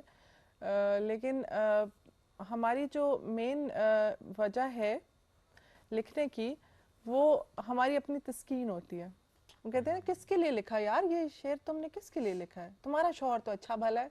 मतलब अक्सर लोग कहते हैं तुम्हें क्या मसले हैं, तुम्हें क्या दुख हैं इतने। तो फिर मैं कहती हूँ सबके लिए लिख रही हूँ, शायद मैंने आपके लिए लिखा है, मैंने अपने लिए लिखा आप उस शेर में अपनी कोई कैफियत ढूंढ लेते हैं। हाँ, यही बात है। और हम या उसको आपने किसी को भेजना और शेर तो आपके लिए आसानी हो जाती है। रिलेट हो जाता है, अगर रिलेट हो सकता और आजकल तो रील्स जाती है इसलिए, है ना। हाँ तो अच्छा, इसमें भी रील्स में चूंकि हम ये देखते भी हैं, जो भी आपको शेर अच्छा लगता है आपकी कोशिश होती है कि अच्छा no matter what visual is that, वो चाहे मानसरा की पहाड़ का कोई रास्ता ही क्यों ना हो, पीछे वो शेर है वॉइस में और वो लोगों तक पहुंच रहा है, इट्स रीच बहुत बढ़ गई है उसकी, वो लोग सुनते हैं ना विजुअल्स के साथ। अब जो आपका ये लिस्टिंग वाला है ना, विजुअल एंड पोएट्री आपको बहुत ज्यादा तो हिट करती है, फिर आप बहुत शेयर करते हैं और हम देखते हैं उसमें तो फिर मिलियंस की रीच होती है। यही बात है। और जो इंसान की अंदर की खूबसूरती है ना, वो यही है कि आपको किस अच्छे तरीके से आप किसी गम को भी प्रेजेंट कर रहे हैं। सही बात है। किसी अच्छी चीज को तो कर ही रहे हैं, खुशी की चीज को, लेकिन दुख आप किस तरह लेके आ रहे हैं। प्लस आई थिंक इसमें ये भी हमें अंडरस्टैंड करना चाहिए। फॉर एग्जांपल आपने एक ऐसा शेर कहा है जिसमें हिजर की कैफियत है, या कोई ऐसा शेर जिसमें दुख है, या कोई ऐसा मामला है, एट द सेम टाइम आपकी ही डायरी के किसी और पन्ने पे शायद कोई बहुत एक रोमांटिक शेर लिखा होगा, इसी तरह से किसी और एक पन्ने पे शायद कोई बिल्कुल डिफरेंट जॉनरा का शेर होगा। हम उस पर कहते हैं इंसान है, मुख्तलिफ कैफियत से गुजरता है, कभी वो दुखी भी होता है, कभी वो सुखी भी होता है, कभी वो उसकी आंखों में आंसू खुशी के, कभी गम के मूड होते पे हैं। डिपेंड करता है ना, जब हमेशा एक जैसा अभी आपका mood नहीं रहता। सबीन ने बात की कि वो शायर बहुत दुखी होते हैं ना, तो मैं जब भी शायरी पढ़ती हूँ ना, मेरा पता नहीं क्या है, या मेरी वो स्माइल परमानेंट है कि मैं हमेशा मुस्कुराते हुए पढ़ती हूँ। तो मेरे बहुत सारी ऐसी गज़लें हैं जो वाकई बहुत दुखी हैं, कोई और पढ़े तो बहुत दुख से पढ़े, लेकिन मैं मुस्कुरा रही होती हूँ। अक्सर मुझे कमेंट्स में आते हैं कि आप इतना हंस क्यों रही हैं, तो आप इतना, अगर आप दुख से पढ़ेंगे तो इसका, और मैंने कहा यार मेरा यही अंदाज है और मैं ऐसे ही पढ़ती हूँ। और ये है कि शायर थोड़े सेंसिटिव होते हैं, आर्टिस्ट स्पेशली, और मेरे अंदर दोनों क्वालिटीज हैं। अब आर्टिस्ट का आप कहें, कुछ आर्टिस्ट बहुत खौफनाक काम करते हैं, प्रेजेंटेबल नहीं होता, इतना वो उसमें वॉयलेंस दिखा रहे होते हैं। आपके ना आर्टिस्ट तो बहुत जो खूबसूरत फूल बूटे नहीं। अभी मेरा थीसिस था स्टूडेंट्स का, मेरे 5 थीसिस के स्टूडेंट्स थे मेरे पास, 5 पेंटिंग्स के जो मेजर के थे। एक स्टूडेंट थी, उन्होंने काश मेरे पास होता मैं आपको दिखाती, उन्होंने ना ऐसे सीरीज बनाए थे 6 पेंटिंग्स के। तो वो फर्स्ट मतलब वो उनकी सिस्टर की एक स्टोरी थी, उन्होंने सुसाइड की कोशिश की थी, उस पे सीरीज थी। और आखिरी कैनवस पे उन्होंने सिर्फ ऊपर से एक रेड कलर का स्पॉट दिया हुआ था और आगे कैनवस वाइट छोड़ा हुआ था। तो सब पूछते ये क्यों? उसने कहा अभी तो जिंदगी चल रही है ना। उसने उससे रिकवर कर लिया वो सुसाइड वाली कैफियत और सब, फिर वो उसने सीरीज दी और आखिरी वाला कैनवस उसने कहा अभी आगे बनेगा ये कैनवस, क्योंकि अभी वो हयात है, अल्लाह उसको जिंदगी दे तो आगे अभी बहुत कुछ होगा। तो कैसे उसने वो सुसाइड अटेम्प्ट किया, कैसे उससे सरवाइव किया, कैसे वो जिंदगी में बढ़ी। तो ये आर्टिस्ट की, अब आप उससे आर्टिस्ट को आज उसने ये काम किया, अब क्या पता अगला जो उसका फाइनल का थीसिस होगा उसमें वो कुछ बहुत ही रोमांटिक या कुछ खूबसूरत कुछ डिफरेंट प्रेजेंट करे। हाँ, और समटाइम्स ये भी होता है कि बहुत से एग्जीबिशंस में भी थीम मैटर करती है। होती हैं, आपको थीम दिया जाता है, उस थीम पे रहते हुए आपने अपना काम प्रेजेंट करना होता है। लेकिन जाहिर है एक फिक्र तो माइंड में आ जाती है एज ए टीचर। हाँ बिल्कुल, क्योंकि बच्चे वही प्रेजेंट कर रहे होते हैं जिस तरह बचपन में या आप साइकोलॉजिस्ट के पास भी जाते हैं अक्सर, तो आपको कुछ ड्रॉ करने को दे दिया जाता है, तो आपकी जो कैफियत आपके दिमाग में चल रहा है वो आप ड्रॉ करने लगे। आपने तो एग्जांपल दी वो होप की थी कि जिंदगी चल रही है और सब। कोई ऐसा स्टूडेंट कुछ ऐसी चीज बना देता हो जिससे आपको वाकई नजर आए कि ये एक्सट्रीमिज्म की तरफ है, या वाकई शायद इसके दिमाग में ये चल रहा है वायलेंस है, या शायद जिंदगी से दूर है, या खुदा ना खास्ता ऐसी सुसाइडल थॉट्स अक्सर जाती हैं, तो वो स्टूडेंट्स कुछ आपको समझ नहीं आती तो आप वो ड्रॉ करना शुरू कर देते हैं। हम लोग आइडेंटिफाई कर लेते हैं, और जो बहुत मतलब एक्सट्रीम की तरफ कोई चीज़ हो ना, बल्कि हम कहीं ना कहीं उनको स्टॉप भी करते हैं, समझाते हैं कि मुझे लगता है इसने बहुत इस पे काम किया, उसका असर हो गया, तो इसके माइंड पे जरूर जाएगा। अभी हमारा एक स्टूडेंट था, वो बड़ा 2-3 सेमेस्टर बड़ा अच्छा आया ना, मैं अभी रिसेंट की स्टोरी सुना रही हूँ, तो बड़ा अच्छा वो इसी तरह सबके साथ घुल मिल के, और हम क्योंकि म्यूजिक भी प्ले करते हैं, 6-6 घंटे की मुसलसल क्लास होती है, तो म्यूजिक की अलाउ करते हैं क्लास में कि आपका माइंड सही रहेगा तो आप पेंटिंग या कुछ भी क्रिएटिव कर सकते हैं। तो अभी पता नहीं वो किन लोगों में उठने बैठने लगा, उसका माइंडसेट चेंज हो गया ना। अभी लास्ट एग्जीबिशन में जैसे ही अभी हम क्योंकि हम आर्ट सिर्फ ये आर्ट तो नहीं पढ़ा, हम सारी दुनिया का आर्ट पढ़ा रहे हैं। क्रिश्चियनिटी में इवन ज्यूज का आर्ट जो था, या हमारे हिंदू मत का जो आर्ट है, गंधारा पे तो मैंने किया हुआ अपना थीसिस ही मेरा सारा बुधा पे और गंधारा पे था। तो हमारे कुछ बच्चों को मैंने गॉड्स की असाइनमेंट दी थी ना, कि डिफरेंट रिलीजन्स के गॉड्स आपने सब ने एक बना के लाने हैं। तो उनमें से कुछ ने हिंदू गॉड्स पे जैसे शिव और कृष्णा और उनकी पेंटिंग्स बना के लाई, किसी ने रोम जो हमारे दूसरे गॉड्स हैं बुधा पे काम किया हुआ था, किसी ने क्रिश्चियन पे ये मरियम और क्राइस्ट की बनाई हुई थी। तो वो हिंदू वाली जो पेंटिंग थी ना, उसके आगे आके ऐसे पीटना रोना शुरू हो गया, आप लोग क्या करा रहे हैं और आप लोग मैं बड़ी परेशान होगी। मैंने कहा ये तो बाहर का है भी नहीं, ये तो हमारा बच्चा है, 7th सेमेस्टर में आके इसको क्या हो गया है। कहता है मैं ये नहीं होने दूंगा। मैंने कहा बेटा इट्स जस्ट आर्ट, आपने भी पढ़ा है, आप पढ़ के यहाँ तक पहुंचे हैं, अभी हम पढ़ा रहे हैं, तो हमने सब सीखना है सिखाना है, जस्ट फॉर एन, आप सिर्फ आर्ट की नज़र से देखो। उसने कहा फिर मैं थोड़ी सी हो गई, फिर मैंने उस बच्चे में इंटरेस्ट लिया, मैंने पेंटिंग रिमूव, मैंने कहा जो आप कहते हो वो करेंगे हम, मतलब हम उससे नहीं चैलेंज कर सकते थे उस ये टाइम तो एक पे। हमारा सैड पार्ट है तो फिर मैंने उसको उस टाइम पे ना वो वाली पेंटिंग शिव और कृष्णा वाली मैंने उठा दी। मैंने कहा आप इसको ऑफिस में रख दो। जो हमारे ज्यूरर्स आए उन्हें ऑफिस जाके दिखाई, क्योंकि उस टाइम मैंने कहा अगर ये बच्चा ये सब कुछ कर रहा है और फिर ये जो वो बाहर एक के सोच स्टूडेंट्स को इस आएंगे, वक्त रिप्रेजेंट कर रहा था वहाँ वो पे। बाहर के स्टूडेंट्स आएंगे, और उसने वही किया, वो वीसी तक चला गया और उसने कहा ये क्या हो रहा है। वीसी साहब तो समझदार थे, उन्होंने कहा कि उसकी, लेकिन फिर हमने टीचर्स ने ये किया कि हमने उसकी रूट्स को पकड़ा कि इसको अचानक क्या हो गया ना। तो हमें पता चला वो कुछ ऐसा लिटरेचर और कुछ इन लोगों में उठ बैठ रहा है जो थोड़ा सा नहीं। इस्लाम का मतलब ये नहीं है कि आप दूसरे पे किसी की बात ही ना सुने ना। इस्लाम में जबरदस्ती भी नहीं है। जबरदस्ती भी नहीं है। और आप देखें, हम पढ़ा रहे आर्ट हैं, हम तो दुनिया शुरू हुई है वो गारों के आर्ट से लेके हम शुरू करते हैं कि गारों में इंसान ने कैसे लाइंस बनाना शुरू की थी, वहां से आर्ट शुरू हुआ था। बल्कि पहली जबान ही वो पेंटिंग की जबान थी, जिसे साइन बना के वो एक दूसरे को समझाते थे, वहां से आर्ट का आगाज हुआ। और अभी मॉडर्न तक जो चल रहा है वो हम सब पढ़ाते हैं। लेकिन कुछ लोगों के फिर हम सब टीचर्स ने हमने कहा कि हमें अब इसको, हमने इससे लड़ाई तो करनी नहीं है, हमें इसको समझाना है। तो हमने बैठ के एक उस पे मीटिंग रखी कि हमने इसको कैसे डील करना है। तो ऐसा होता है। और हम जिस जगह पे है ना, वही बात है, अभी हमने कोम्पल लगाई है, तो अगर मैं और हम जैसे टीचर्स इस तरह के छोटे छोटे वाकयात से निकल आएंगे, वहाँ पे मैंने सोचा एक दफ़ा, और पहले भी एक वाकया हुआ था, मैंने एनाटॉमी पे काम कराया था, तो कुछ मॉब आ गया एंड ऑल दिस, इस तरह की कुछ वाकया। क्या था एनाटॉमी पे काम? थोड़ा एनाटॉमी मींस आप एनाटॉमी तो समझते हैं ना, जैसे तो हम जो हैं पहले ह्यूमन स्टडीज पे करते हैं ना। अच्छा।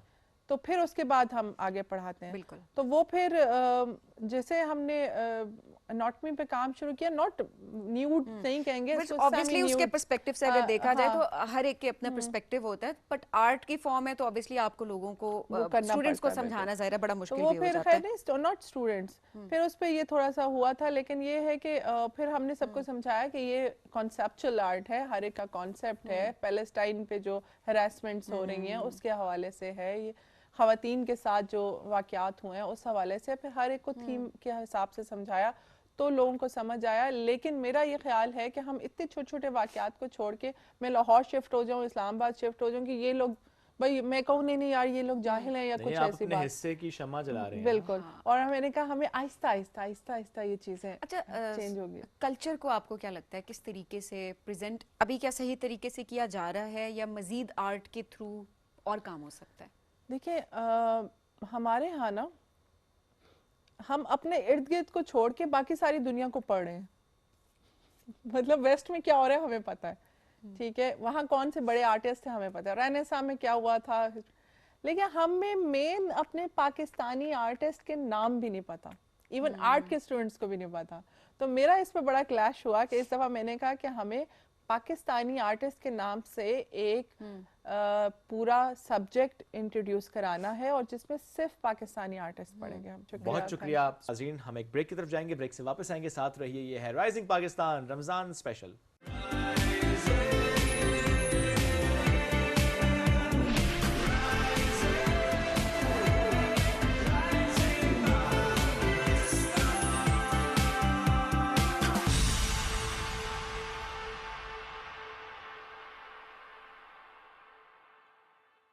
देखिए कितना बढ़िया है जामे शीरी। हाँ।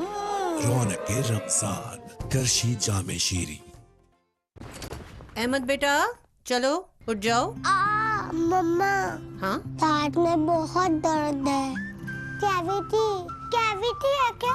मैं स्कूल कैसे जाऊंगा? आज फिर स्कूल छोड़ो। ओके मम्मा। तुम ना एक्टिंग स्कूल जाओ, अच्छी कर लेते हो ड्रामेबाज। हर माँ जानती है कि कोलगेट मैक्सिमम कैविटी प्रोटेक्शन का फ्लोराइड और कैल्शियम बूस्ट दे पूरे 24 घंटे तक कैविटी से हिफाजत।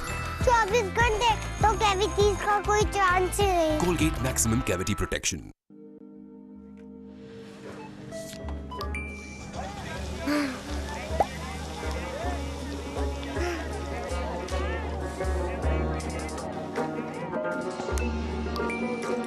मेरा बेटा आज इफ्तारी में क्या खाएगा? Pizza, burger, biryani. सहरी से इफ्तार तक रमजान की खुशियों को दुबाला करने के लिए जैज़ कैश है ना। पाकिस्तानी खाने ज़बान पे लगे तो छूटते नहीं हैं, और अगर कपड़ों पे लगे तो वो कोरमे को आउट ऑफ साइट कर देगा। कढ़ाई से भी फाइट कर लेगा। कौन? ब्राइट, क्योंकि नए ब्राइट का बेस्ट एवर फॉर्मूला गहराई से दाग निकाले। आपके रेस्टोरेंट का मेन्यू आपकी यूनिफॉर्म में भी नजर आता है। इसीलिए तो ये काम ब्राइट और आपको दिया जाता है।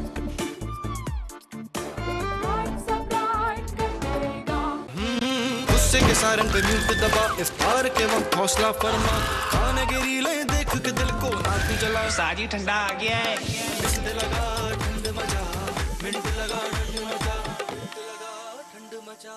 ब्यूटीफुल हेयर और एक भी सफेद बाल नहीं। मेरा सीक्रेट गार्नियर कलर नेचुरल्स, जो है अमोनिया के बगैर। इसमें है बादाम का तेल, जिससे मिले बिल्कुल नेचुरल लुकिंग कलर, जो चले 2 महीनों तक। और मेरे सारे सफेद बाल गायब सिर्फ 15 मिनट में। और इनके भी गार्नियर कलर नेचुरल अब चले 2 महीने सिर्फ 199 रुपए के साशे पैक में।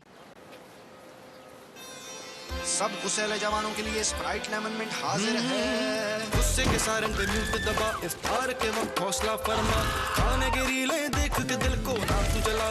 मिंट लगा ठंड मचा, सहरी तक यही वाइब चला।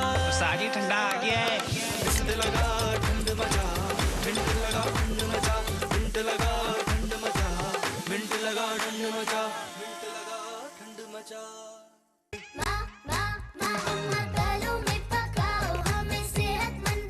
है तलो रमजान स्पेशल पैक, वो भी 50 रुपए की शानदार बचत के साथ। तो अब बनाएं पूरे रमजान मजेदार और एक्टिव एनर्जी से भरे खाने। हर इफ्तार टेबल पे है उस खास लम्हे का इंतजार। सुबह सुबह सिसी खास चाय का तो इंतजार था। आई नो, अफ्तारी पूरी कहाँ होती है इसके बगैर। एवरी डे की चाय सुकून आ जाए। From Nestle. साजी ठंडा आ गया है, मिंट लगा ठंड मचा, मिंट लगा ठंड मचा, मिंट लगा ठंड मचा, मिंट लगा ठंड मचा। ब्यूटीफुल हेयर और एक भी सफेद बाल नहीं। मेरा सीक्रेट गार्नियर कलर नेचुरल्स, जो है अमोनिया के बगैर। इसमें है बादाम का तेल, जिससे मिले बिल्कुल नेचुरल लुकिंग कलर, जो चले 2 महीनों तक। और मेरे सारे सफेद बाल गायब सिर्फ 15 मिनट में। और इनके भी गार्नियर कलर नेचुरल अब चले 2 महीने सिर्फ 199 रुपए के साशे पैक में। अगर कोई मशकूक सरगर्मी या कोई शख्स मुमकिन तौर पर दहशतगर्दी की कार्रवाई का बायस बन सकता हो, कोई शख्स सिक्योरिटी फोर्सेस या इंटेलिजेंस इदारों से मुंसलिक होने का मशकूक दावा करे, कोई फर्द या ग्रोह पुरतशद्दुद कार्रवाई में मुलव्वस हो, कोई शख्स या ग्रोह नफरत अंगेज तकारीर में मुलव्वस हो, एक जिम्मेदार शहरी बने और इंसदादे दहशतगर्दी हेल्पलाइन 1719 1719 पर फौरन कॉल करें। पुरअमन पाकिस्तान, हमारी पहचान, हमारी जिम्मेदारी। देखिए कितना बढ़िया है जामे शीरी। रौनक रमजान करशी जामे शीरी।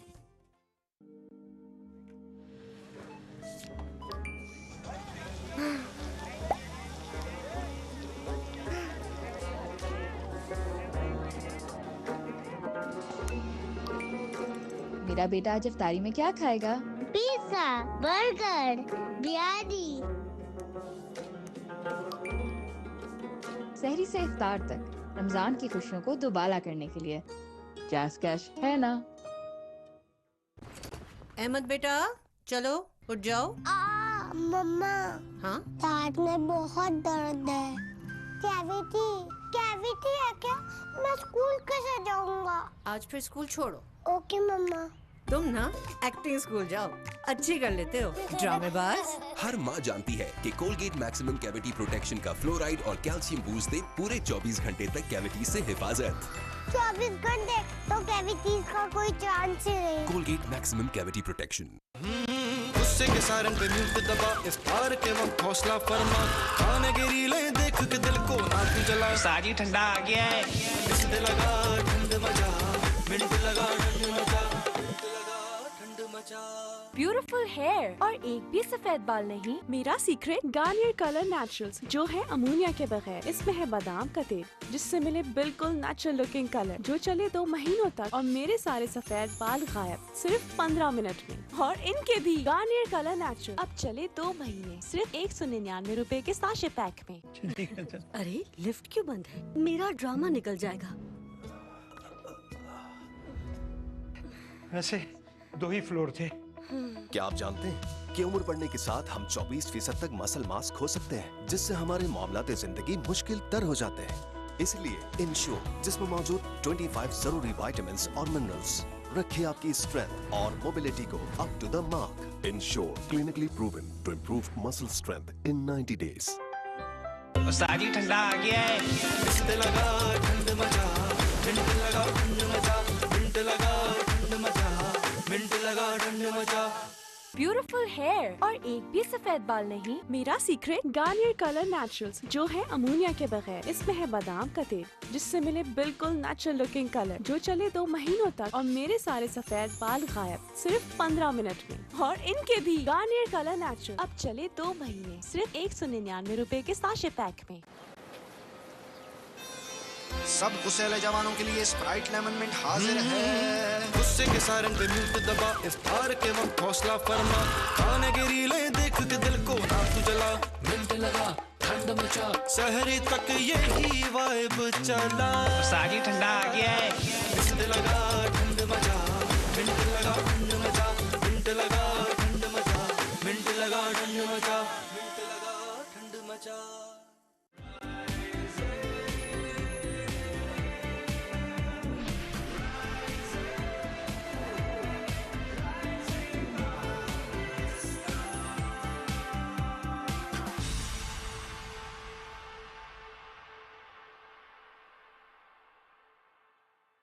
Welcome back. Rising Pakistan Ramzan special में एक बार फिर कहते हैं खुश आमदीद। आजकल रमजान में हम अक्सर देख रहे होते हैं कि मुख्तलिफ डोमेन्स में जो लोग काम कर रहे हैं वो अपने लिहाज से ज़ाहिर है रमज़ान की रूटीन थोड़ी चेंज करते हैं ताकि काम इतना डिस्टर्ब ना हो रहा हो। ऐसे में बहुत से जगहों पर हम ये भी देखते हैं कि गैदरिंग्स होती हैं, डिस्कशंस हो रही होती हैं। शायद ये मौका ऐसा भी फराहम हो जाता है कि आप अपने फ्यूचर को लेकर भी डिस्कस कर रहे हैं, अपने प्रोफेशन को लेकर, अपने पैशन को लेकर, कि ज़ाहिर है एआई के दौर में हम रहते हैं। दैट्स अ बज़वर्ड, स्पेशली अगर हम 2026 की बात करें, even in 2025 it was like this. So आज हमने सोचा कि हम ये डिस्कस करें कि जब हम डिजिटल स्पेसेस की बात करते हैं, ज़ाहिर इसमें बहुत से डोमेन्स में लोग काम कर रहे होते हैं, जिसमें एक टर्म जो कि आप काफ़ी लोगों से आशनाई है, that is SEO, search engine optimisation. तो बहुत से लोग जिसमें जिनकी अंडरस्टैंडिंग है उसकी और वो बिज़नेस को बूस्ट कर रहे होते हैं। सो आई थिंक हम उस पर तो बात नहीं करेंगे, पूरा ड्राई टॉपिक हो जाएगा। लेकिन हाँ, एआई को समझते हुए, उसको अंडरस्टैंड करते हुए क्या डिस्कशंस हैं जो कि उन लोगों के दरमियान हो रही हैं जो कि डिजिटल स्पेसेस में काम करें, स्पेशली अगर हम SEO की बात करें। सलमान बेग ने हमें ज्वाइन किया है। मेरे तो बहुत अच्छे दोस्त हैं, बहुत प्यारे भाई हैं और SEO में बहुत बड़ा नाम माशाल्लाह उन्होंने कमाया है। लेकिन हमारी अक्सर डिस्कशन हो रही होती है जब हम फ्यूचर की बात करते हैं, प्रोफेशंस की बात करते हैं, तो एक डिस्कशन हमारी हुई जिस पर हम एआई को लेकर हम ये सोच रहे थे कि क्या वाकई आइंदा आने वाली जनरेशंस एआई को उस तरीके से इनकॉर्पोरेट करेंगी, यूज़ करेंगी, या कि नहीं, वो जो रियल लाइफ स्किल्स हैं उसकी इंपॉर्टेंस बढ़ जाएगी। इस मौजूद में भी बात करेंगे, प्लस ये कि वाकई रमज़ान में रूटीन कितनी चेंज हो गई है उनकी। सलमान इस वजह। अस्सलाम वालेकुम जी, क्या हाल है? वालेकुम अस्सलाम। वालेकुम सलाम। Thank you so much for having me. Salman बहुत शुक्रिया प्रोग्राम में ज्वाइन करने के लिए। रूटीन क्या है आजकल, ज़रा बताएं। रमज़ान जब आता है तो we are all 100% focused on the fact कि हम इसको इबादत में ही गुजारें ज़्यादातर, बट दीन और दुनिया साथ साथ, so we have to focus on the work as well. तो ज़्यादातर हमारा काम नाइट पे ज़्यादा शिफ्ट हो जाता है। After iftar we set on the work, उससे पहले बाकी जो नमाज और बाकी सारी चीज़ों पे बंदा फोकस्ड होता है। तो इफ्तार के बाद we sit till sehri, we keep working, we have discussions, we have meetings, and after iftari, after sehri we are just go to sleep. तो मतलब आप दिन में सोते हैं और रात में काम करते हैं? एक्चुअली रमज़ान से कुछ ज़्यादा फ़र्क नहीं आया, क्योंकि हम वैसे यूजुअली भी ऐसे ही करते हैं, हमारा काम भी ऐसा ही है। बट रमज़ान में ये है कि सुबह ज़रा ज़्यादा जल्दी उठना पड़ जाता है, क्योंकि रमज़ान है ऑब्वियसली। नॉर्मल डेज में we give ourselves this part के it's okay, sometimes we sleep late, but Ramzan में we wake up early. But उसके अलावा जो रात का टाइम है वो रमज़ान में बहुत ज़्यादा प्रोडक्टिव हो जाता है, क्योंकि उस time after iftar most people go to sleep और they are busy in other stuff, so we are just working इस साइलेंस। बहुत कम लोग होते हैं, very intense, very productive meetings in those days. Right. अफ्तारी में पकौड़े हैं आपके दस्तरखान पे? इफ्तार में बहुत कुछ है actually, and that's also a problem. पकोड़े हैं या नहीं? 100% है। पकोड़े या समोसे ज्यादा क्या है? पकोड़े ज्यादा हैं। पकोड़े ज्यादा हैं। देखा पकोड़े प्रेफरेंस हमारी समोसे वाली है। शुएब मेरी बात ही नहीं सुनते। हाँ, मैंने तो आज एक 2 दफा ही कहा, मैंने कहा rising Pakistan Ramzan special pakora free. नहीं, मैंने इसको आज रेसिपी बताई थी।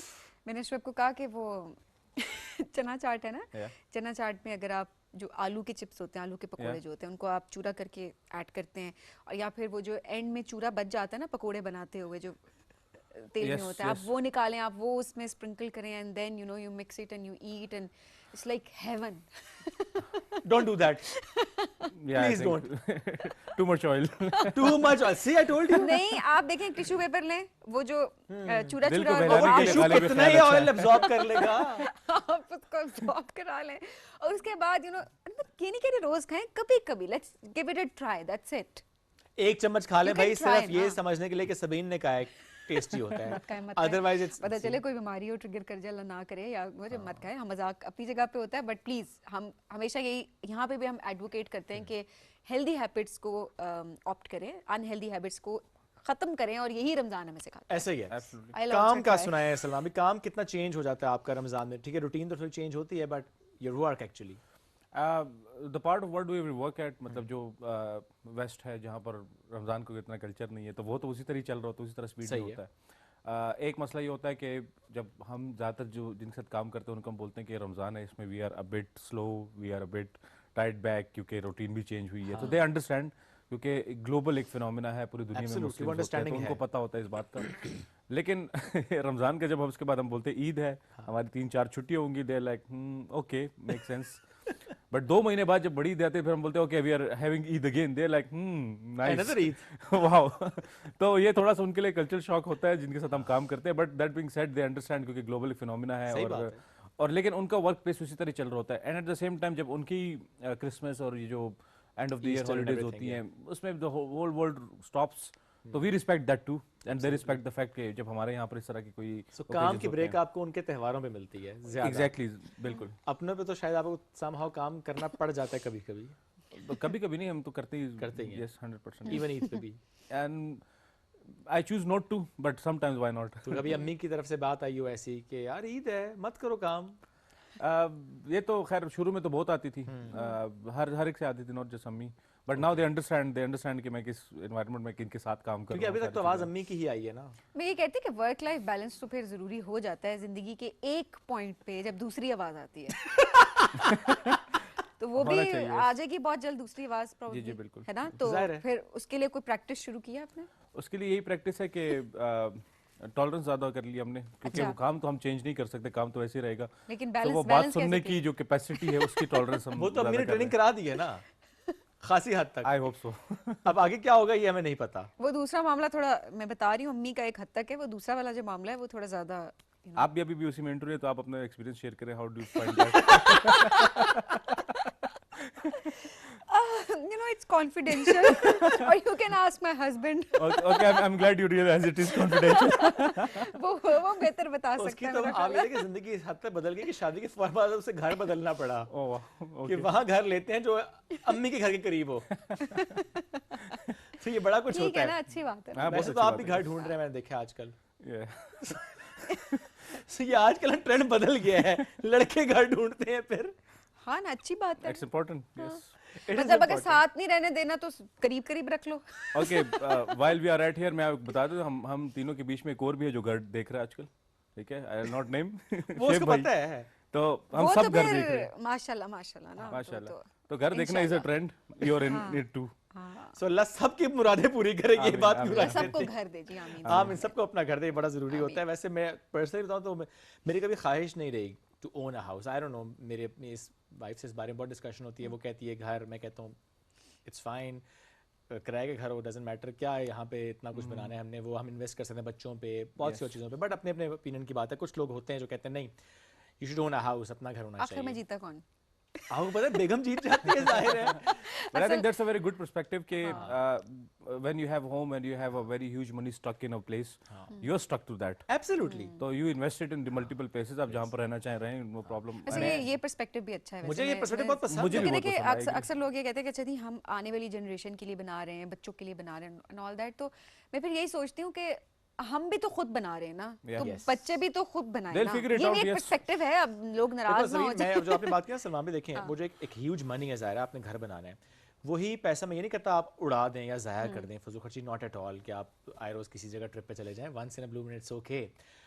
अगर जा रहे हैं बच्चों को भी लेकर जाएं, इंटरनेशनल एक्सपोजर मिलेगा। माय पॉइंट इज आप उनके स्किल पे इन्वेस्ट कर दें, आप उनके एजुकेशन पे, उनके स्किल पे इतना इन्वेस्ट कर दें, हाँ एक्सपोजर पे इन्वेस्ट कर सकते हैं। सो अल्टीमेटली वापस आना है वो आपके money will come as a by product of that 100%। लेकिन अगर वो आपने एक हार्ड अर्न जो है आपके द ओनली सेविंग, अगर आपके पास एक्स्ट्रा फिर तो समझ आती है, अगर नहीं है और वही एक आपके पास एक सेविंग है, वो आपने वहाँ पार्क कर दी, जो कि आपने बड़ा अच्छा का पार्क कर दिया, आप क्या करेंगे, वो स्टक एक्चुअली। अच्छा बस पता है वो बच्चों के पर्सपेक्टिव ठीक है, खवातीन का थोड़ा सा ये होता है कि बार बार शिफ्टिंग एंड यू नो वो एक बड़ा बहुत मुश्किल होता है। सबीन देखो, तो ये एक पर्सपेक्टिव है। और एक आपको बहुत इंटरेस्टिंग खातून होने के नाते मैं खातून का पर्सपेक्टिव है बता रही हूँ कि औरत को कुछ ना हो, औरत को अपना घर चाहिए होता है, वो चाहे छोटा घर हो चाहे बड़ा घर हो, 1 कमरे का हो 2 कमरों का हो, बट उसको अपना एक घर चाहिए होता है, उसका अपनी एक स्पेस जिसको वो कहे कि मेरा घर, एंड देन वो कहे कि आप वो उसको ओन करिए। एंड हमारी खवातीन बहुत साल गुजार देती हैं कि यू नो मियाँ के रिटायरमेंट के पैसों पे कोई ज़मीन लेंगे, घर लेंगे, तो वो अपनी पूरी ज़िंदगी एक्चुअली गुजार चुकी होती हैं और सफ़र कर चुकी हैं उन चीज़ों को लेके। तो देयर कम्स अ टाइम जहाँ पर उनको स्टेबिलिटी चाहिए होती है, they don't want to experiment, they want to own a house, उनकी एक अपनी स्पेस हो। तो वो ये भी एक पर्सपेक्टिव है जिसकी वजह से मुझे लगता है कि यहाँ पर इफ़ यू कैन अफोर्ड तो आप वो ख्वाहिश पूरी करें। बट देन अगेन जो आप वाला पर्सपेक्टिव है, मैं 100% इस पे बिलीव करती हूँ कि बच्चे जो है ना उनको इतना फैसिलिटेट ना करें कि वो ना आगे चल के उनकी जिंदगी कंफर्टेबल हो जाए, आदत ही ना रहे। और जो बात आपने की ना अपने घर वाली बात, मैं इसमें सिर्फ ये ऐड करता हूँ कि ठीक है वो जो ख्वाहिश होती है अपने घर की किसी की भी वो फाइन, लेकिन वो जब ख्वाहिश में ऐड होता है ना, वो डबल हाइट वाला लॉन्च चाहिए हमें, और वॉशरूम ऐसा होना चाहिए, और किचन में ये, अच्छा वहां मैं कहता हूँ now this is you know this is too much, too much. हजारों ख्वाहिशें ऐसी कि हर ख्वाहिश पे दम निकले। ऐसी ख्वाहिश ना करो कि मेरा ही दम निकले। नहीं आना, वी आर विद यू। चले अल्लाह करे जी, मैं तो कहती हूँ तुम्हारी ख्वाहिश अल्लाह पूरी करे, लेकिन not at the cost of me. क्योंकि जाहिर है मैं अब मुझे कहती है खबरदार किसी ट्रिप पे आप गए हो, not at the cost of my kidney. हाँ बहुत किडनीज एक्चुअली नहीं, अब मेरे ट्रिप पे बैन लग चुका है इस बार से। No more, this is very serious now, this is realise now it's getting serious now. मतलब कहती है आप पैसे उड़ाते हैं, मैं आपको बंदोबस्त कर दूंगी। अब मैं क्या कर रहा हूँ, मैं कहता हूँ अच्छा फलानी फेलोशिप देख लूँ, फलाना स्पॉन्सर्ड ट्रिप देख लूँ, जाना तो मैंने है, तो अब फ्री में चला जाओ। अब मैं जाऊंगा तो सही, ताकि मैं कह सकूं नहीं मेरे पैसे नहीं लग रहे, फ्री में ये भी होता है। सो यू ट्रैवल लॉट माशाल्लाह, आपने कई मुल्कों को सफर किया। अभी रिसेंटली भी आप आई थिंक रमजान से पहले you went to some central Asian countries, Uzbekistan है। सो अब बड़ा डिफरेंट एक्सपीरियंस भी आपका, वहां जाके आपको मालूम हुआ कि आप वहां पे हैं, ऐसा कुछ मामला हुआ? This is very interesting. ये आप एक मुल्क में पहुंच के आपको मालूम होता है कि आप इस मुल्क में हैं, कैसे? सो मेरे ज़हन में उज़्बेकिस्तान काज़ाकिस्तान जरा मिक्स हो गया। I mean, मैं उज़्बेकिस्तान पढ़ भी लिख भी रहा था, लेकिन मेरे ज़हन में काज़ाकिस्तान था। Okay. तो मैं काज़ाकिस्तान की वीडियोस भी देख रहा था कि वहाँ पर होगा सब कुछ, उनकी करेंसी मुझे पता चल गई, उनके एयरपोर्ट का नाम मुझे पता चल गया, सब कुछ चल के मैं उधर उतरा तो मुझे समझ आई कि तो दुरुस्त हर वक्त बार वक्त